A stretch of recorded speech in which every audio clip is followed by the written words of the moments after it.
सरकारमध्ये जे घोटाळे गेलेले सगळे त्यांच्याकडेच आहे आणि त्यांचं पण स्वतः नाव आहे त्याच्या एका घोटाळ्यामध्ये. मग असे 2-4 घोटाळे त्यांच्या लेखाचं नाव आहे. त्यांनी मला विचारावं, लय अवघड गोष्ट आहे ती प्रश्न विचारणं. त्यांनी स्वतःचं आत्मपरीक्षण करावं. चिखलीतली कारवाई केली ती योग्य केली. आता बघा परवा 31 तारखेला 4-5 बांगलादेशी तिथे दिले, पोलिसांच्या ताब्यात दिले. माहिती घ्या ना कुठून आले, कसे आले. प्रत्येकाला असं वाटतं की मी अजरामर या राजकारणामध्ये हे राहिलं पाहिजे.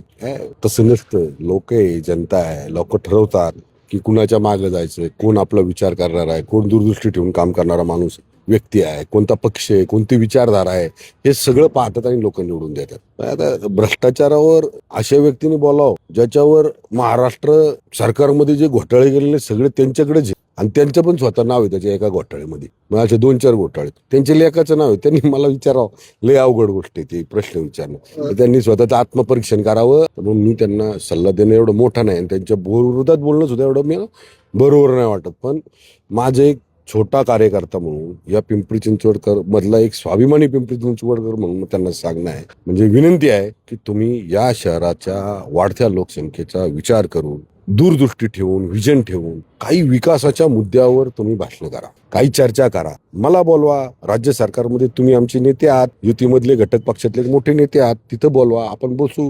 शहर वाढतंय, शहराची लोकसंख्या वाढती. भाषणात बोलताना ते मुद्दे मांडा. मी पण तेच मांडणार. मी ते पण तेच मांडतोय 2014 पासून. मी काही वेगळे मांडत नाही. मी कधी म्हटलं नाही तो माणूस भ्रष्टाचारी आहे, तो माणूस आका आहे, तो माणूस गुंड आहे, तो माणूस त्यांनी पिंपरी चिंचवडमध्ये 30 वर्ष राजकारण केलं, पिंपरी चिंचवड लुटून खाल्ली. मी नाही म्हटलं कधी की त्यांनी 70,000 कोटीचा घोटाळा केला. मी कधी नाही म्हटलं की त्यांच्या मुलांनी काही समाजाची जागा लुटली. आता बरेचसे काही काल परवा एक अजून एक बातमी आली. मी नाही कधी म्हटलं. मला विकासाचं राजकारण करायचंय, मला आरोपाचं राजकारण नाही करायचं. पोलीस आयुक्तालयाच्या उद्घाटनाला आलते. पोलीस आयुक्तालय त्यांना करता आलं का शहराच्या दृष्टीने? शहराची ओळख झाली ना वेगळी.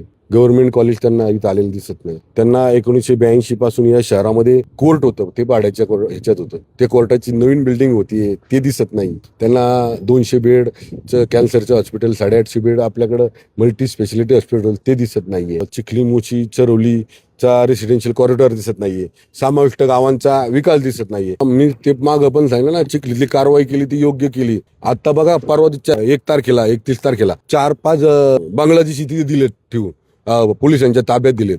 माहिती घ्या ना कुठून आले, कसे आले. दिल्लीला बॉम्बस्फोट झाला, त्याचे आरोपी कोण सापडले? काही एक आरोपी मुशीमध्ये सापडला. विचारा त्याच्या संदर्भात कसं काही आला आरोपी. या शहरात मी राहतो. हे शहर सुरक्षित राहिलं पाहिजे. त्याबरोबर या शहराला विकास सुद्धा झाला पाहिजे या शहराचा. आणि तो विकास फक्त तात्पुरता नाही, निवडणूक आले म्हणजे हे करतो ते करतो तसं नाही. एक दिवसाचं समाधान नाही पाहिजे, पुढल्या 50 वर्षाचं समाधान पाहिजे लोकांना.